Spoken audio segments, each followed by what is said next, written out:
조선왕조 500년의 역사를 다양한 인물로 풀어봅니다. 인물로 풀어보는 조선왕조 500년 역사 길라잡이 한국역사인물연구소 신채용 박사와 함께하겠습니다. 어서 오십시오. 네, 안녕하세요. 네, 지난주에 황희정승에 관한 흥미로운 이야기를 들었습니다.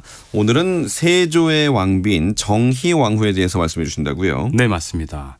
수양대군의 부인이었다가 남편이 왕이 되자 왕비가 된 여인이죠. 예. 바로 정희왕후에 대해 말씀드려 보겠습니다. 네. 자, 기본적으로 이제 가계부터 설명을 해 주시잖아요. 예, 가계를 꼭 알아야 됩니다. 예. 정희왕후는 성이 윤씨죠. 오. 본관은 파평입니다. 파평은 지금의 경기도 파주입니다. 그래서 파평윤씨, 조선 전기 파평윤씨 외척의 시대를 연 여인이라고 할 수 있어요. 네. 근데 이 가문은 이미 고려 때부터 명가였어요. 그 유명한 윤관장군 오호. 다 아시죠? 예. 그분의 직계 후손이었으니까요. 그래서 고려 시대에도 이미 왕비를 배출한 가문이었습니다. 게다가 정희왕후의 증조 할아버지 이름이 윤척이라는 인물인데 이 사람은 이미 고려 말에 태조 이성계와 인연이 있습니다. 둘이 홍건적의 침입을 물리친 뒤에 개성을 수복한 공신이 되었거든요. 당시 공신들은 이렇게 다 함께 공신이 되면 공신 회맹제라고 해가지고 술도 같이 마시고 왕하고 함께 각별한 사이를 유지하게 됩니다. 네. 그래서 이미 고려 때부터 조선 왕실 이성계와 가까운 사이라고도 말할 수 있어요. 예. 그러면 그렇게 윤척으로부터 이어지는 아버지와 외할아버지는 어떤 인물일까요? 일단 정희왕후의 아버지는 또 이름이 외자입니다. 윤번이라는 인물이에요. 네. 이 사람은 과거에 급제하지는 않았지만 이제 음서로 벼슬을 했습니다. 특히 딸이 이제 수양대군과 혼인한 뒤부터는 갑자기 벼슬이 높아졌죠. 네. 훗날 정의품 공조판서에까지 올랐기 때문입니다. 자, 그런데 이보다 정희왕후의 외할아버지가 더 유명한 인물이에요. 예. 바로 고려의 대표적인 외척 가문 인천이씨 가문의 이문화라는 인물이었거든요. 이문화. 좀 낯선 이름이네요. 처음 들어보시죠? 예. 고려시대 외척 중에 가장 유명한 외척이 인천이씨입니다. 예. 이자겸이라는 인물은 들어보셨어요? 이자겸은 들어봤죠. 네, 그 집안의 후손이에요. 아. 특히 이제 이문화는 이자겸의 작은 할아버지의 후손이었어요. 특히 이제 이문화는 아주 총명했는데 고려 우왕 때 과거에 장원 급제한 수재였습니다. 예. 조선의 개국 공신은 아니었는데 태조 이성계에 의해서 도승지 그러니까 비서실장까지 올랐고요. 이후 태종 때에는 학문이 뛰어났기 때문에 대제학을 지내기도 했고 또 명나라 황제에게 조선의 처녀들을 바치는 진헌사가 되기도 했어요. 외교관이긴 합니다. 자, 이 진헌사가 왜 중요하냐면은 그때가 태종 8년입니다. 서기 1408년인데 당시 진헌사가 된 이문화가 조선의 처녀들을 데리고 중국에 갈 때 그중에는 17살밖에 되지 않은 자기의 조카딸도 있었어요. 어허.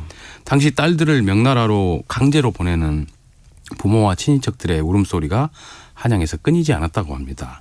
특히 힘없는 나라의 모습을 보여주는 겁니다. 이후 이문화는 귀국해가지고 참찬 의정부사 재상까지 올라요. 그러다가 이제 향년 57세로 사망했습니다. 그래서 시호가 공도공인데 인천이씨 공도공파를 형성하는 인물이에요. 이문화의 이 아들들이 전국적으로 이제 확산됩니다. 대구, 함양, 청양, 전라도 장흥 등지로 이주해가지고 이제 살게 됩니다.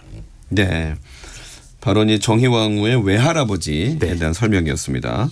자, 이제 정희왕후는 수양대군과 결혼을 합니다. 언제 했나요? 정희왕후는 일단은 1418년에 태어났습니다. 예. 이 해가 바로 세종대왕이 왕으로 즉위한 해예요. 아. 그러다가 이제 11살이 되는 우리나라 옛날 나이죠. 11살이 되는 바로 세종 10년에 서기 1428년에 수양대군과 혼인합니다. 자, 그런데 윤번 정희왕후의 아버지죠. 윤번에게는 자식이 11남매나 있었어요. 이것도 솔직히 조선시대에 간행된 족보를 보면은 말이 11남매지 분명히 영유아 때 사망한 자식까지 더 많았을 거예요. 아. 훨씬 많았을 겁니다. 근데 이렇게 커가지고 장성한 자식들만 기록되기 때문에 예. 11남매입니다. 그래서 부인 인천이 씨하고 아주 아버지가 금슬이 매우 좋았나 봐요. 그중에서도 딸이 8명이나 됩니다. 예. 이른바 딸부자라고 할 수 있습니다. 예. 그중에서 정희왕후는 바로 몇 번째? 럭키 세븐. 7번째. 7번째였습니다. 네. 그래서 수양대군하고 혼인한 정희왕후가 당시는 그냥 일반 대군의 부인이 된 겁니다. 그렇죠. 자, 그런데 이 혼인 과정에서 조금 재미난 야사가 전해져 옵니다. 좋습니다. 수양대군, 당시에는 진평대군이라고도 했어요. 이 수양대군이 혼인할 나이가 되자 당시 왕실에서는 명가의 처녀들을 물색했겠지요.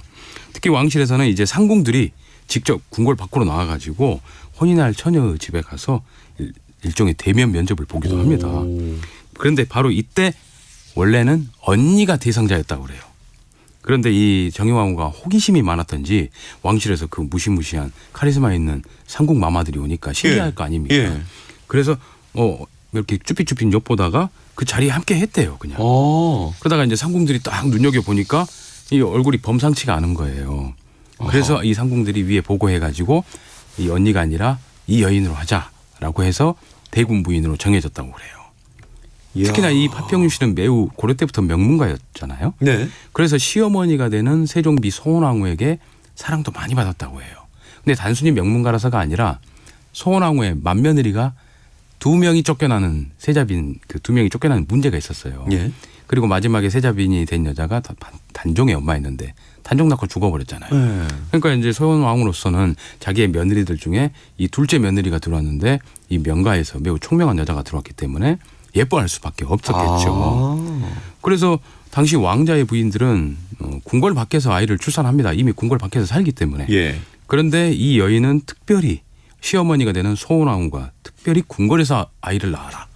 그러니까 궁궐에 있는 뭐 의원들이나 여러 아주 최고의 시설과 뭐 의원들의 혜택을 받았겠죠. 예. 그래서 그때 태어난 아이가 바로 세조와 정의왕후의 첫째 아들인 의경세자가 되는 덕종이었습니다. 아니 사실 저는 그 11살에 혼인을 했다고 하셔서 네. 굉장히 이른 나이구나. 아무리 뭐 이 조혼을 한다 하더라도 그랬는데 알고 보니까 자격이라고 해야 되나요? 그 이 상궁들이 찾아간 자리에 초대받지 않았는데 자기가 간 거예요. 네. 그러니까 언니를 어떻게 보면 제치고 그렇죠. 이 수양대군의 부인이 된 건데 결국은 왕비까지 되지 왕비까지. 않습니까? 예.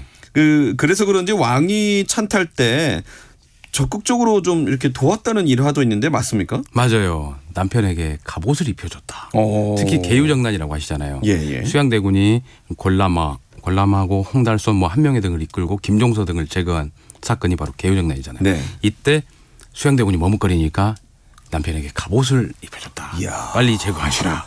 뭐 이런 야사가 전해져 내려오는데 예. 아무래도 역사는 승자의 기록이기 때문에 왕이 찬탈 과정에서도 충신 김종서는 간신으로 표현된 면이 많습니다. 수양대군 쪽 신하들은 오히려 훌륭하게 기록되어 있지요. 정의왕후도 예외는 아닙니다. 자, 그런데 이런 비슷한 기록이 앞선 왕조에도 있습니다. 예. 바로 고려태조 왕건에 나오거든요. 왕건이 아직 왕이 되기 전입니다. 궁예의 부하였잖아요. 예. 그중에 왕건의 부인 중에 충주 유씨가 있었어요. 나중에 이제 신명왕후가 된 여인인데 이 여인이 이제 왕건이 뭐 신순겸 뭐 이런 사람들하고 이제 궁예를 몰아낼 때 왕건이 머뭇거리죠. 그때 이 유씨 부인이 갑옷을 주면서 그것을 권했다는 기록이 바로 삼국사기 궁예 열전에 나오고 있어요. 예. 정의왕후의 이야기가 이것을 저는 따라한 걸로 보여요. 자, 그런데 왜냐? 당연히 그냥 여인만을 뭐 높여주기 위해서가 아니고 저는 이 이야기 두 이야기를 보면서 이 왕건이나 수양대군이 권력을 잡을 때 그렇죠. 처가의 도움이 매우 컸다라는 걸로 저는 인식을 해요. 이 처가의 도움이 없이는 안 됩니다. 특히 파평윤 씨 이 가문이 어마어마한 거부였기 때문에 예. 가능했습니다. 그러니까 이제 그런 것들을 이런 야사를 일화를 통해서 이제 후대에 전하는 거군요. 그렇죠. 알겠습니다. 정의왕후와 세조 사이는 어땠을까요? 근데 일단 좋았다고 기록되어 있습니다. 일단 그렇죠. 쫓겨나지 않은 왕비는 다 금슬이 좋았다고 그래요.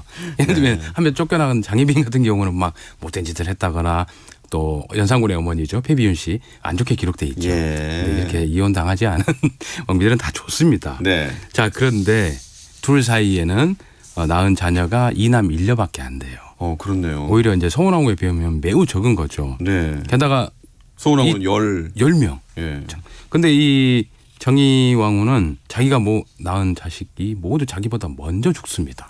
맞아요. 우리가 뭐 이제 요즘 이제 세조가 워낙 또 이제 그 유명세를 치르고 있으니까. 그렇죠. 두 아들이 다 성인이 되기 전에 세상을 떠났다. 거의 성인 됐을 때 바로 떠납니다. 예. 첫째 아들은 바로 성종의 아버지가 되는 의경세자였어요. 18세가 되는 1455년에 아버지가 왕이 되자 곧장 세자가 됩니다. 예. 그런데 2년 뒤에 병이 나가지고 겨우 20살이라는 젊은 나이로 아하. 사망해버려요. 그래서 아들 성종이 왕이 된 뒤에 나중에 덕종이라는 묘호를 받아서 그 신주가 종묘에 모셔지죠.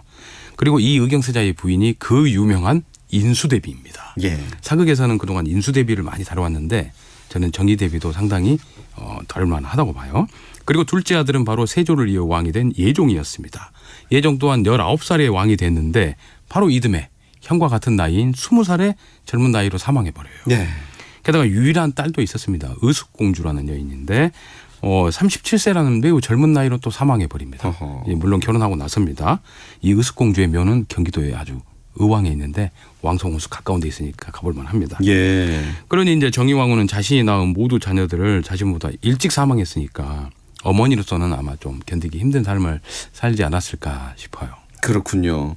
앞서 이제 소개하기로 정의왕후는 조선왕조에서 최초로 수렴 청정을 한 왕비라고 소개를 했어요. 네, 맞습니다. 예. 일단 첫째 아들 의경세자가 왕이 되기 전에 사망했기 때문에 둘째 아들 예종이 이제 왕이 된 거죠. 그때가 19살이니까 이때 정의왕후가 대비가 되어가지고 조선왕조 최초로 수렴 청정을 합니다. 예. 그런데 1년 만에 또 그 예종이 승하하자 후계 구도가 복잡하게 돌아갑니다. 그렇죠. 근데 이제 그런 경우 보통 예종에 뭐 큰아들이 있으면 그렇게 자연스럽게 하지 않나요? 큰아들도 큰아들 나름이죠. 너무 어린 거야. 4살밖에 안 되는 거야. 그리고 당시 가장 큰 권력을 가졌던 신하 중에 한 명이 한명회라는 인물이 있습니다. 예. 그 한명회를 주목해야 되거든요. 남아 있었네요. 예. 게다가 이제 예쟁의 형인 의경세자의 아들들이 이제 장성했습니다. 특히 월산대군, 뭐 국사책에도 가끔 나오는. 예. 그 다음에 성종이 되는 자을상군, 이 두 아들들이 뭐 많이 컸거든요. 물론 자을상군은 13살 정도밖에 안 됐습니다. 자, 근데 형 월산대군도 아니고 또 동생인 자을상군이 성종이 된 건 모두 이 정희왕후 그리고 인수대비 그리고 한명회가 합작해서 이뤄낸 작품이었어요. 아, 합작품이라고요? 네, 맞습니다. 근데 정의왕후의 며느리인 인수대비로서는 큰아들 월산대군이 왕이 되는 것을 바라지 않았을까 싶은데 이 시어머니와 며느리가 좀 의견 충돌이 있을 수도 있었겠네요. 저는 별로는 없었다고 봅니다. 아. 왜냐하면 일단 시어머니 정희왕후와 며느리 인수대비는 정치적으로 뜻을 같이 한 거로 보여요. 왜냐하면 두 가문이 성씨와 본관이 아예 달라서 아예 남인 것처럼 보이죠. 예. 근데 실상 수양대군의 왕이 찬탈 때부터 함께한 세력이었습니다. 아, 그렇습니까? 네. 같은 세력이었다고요? 맞습니다. 예. 수양대군은 개우정난 당시에 이미 이복 동생이었던 계양군의 장인이 있습니다. 그 사람이 바로 한화기라는 사람이에요. 예. 이 사람이 인수대비의 나중에 아버지가 된 사람인데 이 한화의 딸을 의경세자와 혼인시킵니다. 그리고 한화은 바로 인수대비가 아버지죠. 예. 근데 한화이 또 어떤 인물이냐. 당시 대국 명나라 황제의 처남이에요. 또 막대한 경제력을 가지고 있습니다. 그리고 특히 명나라에 가서 수양대군의 왕위 찬탈을 단종이 물려준 거라고 설득한 사람이 바로 이 한화기라는 사람입니다. 네. 게다가 한화의 장인이 홍여방이라는 사람인데 이 사람은 이미 정의왕후 아버지 윤번과 사돈이었어요. 그러니까 바로 이러한 세력들이 수양대군이 왕위를 찬탈하는 데 있어서 든든한 후원 세력이 된 겁니다. 그렇군요. 이 두 가지 사실을 둘 다 정의왕후나 인수대비는 알고 있는 거예요. 그래서 한명회와 결탁해가지고 아직 장가 안 간 둘째 아들 자을상군을 한명회의 사위로 만든 뒤에 바로 왕으로 즉위시킨 예. 겁니다. 그리고 나서 그러고 나서 성종도 13살밖에 안 됐기 때문에 이 할머니의 수렴 청정이 쭉 이어지게 되는 거예요. 자, 이제 마무리할 시간입니다. 정희왕후의 끝은 어땠습니까? 아, 조금 안타깝게 죽습니다.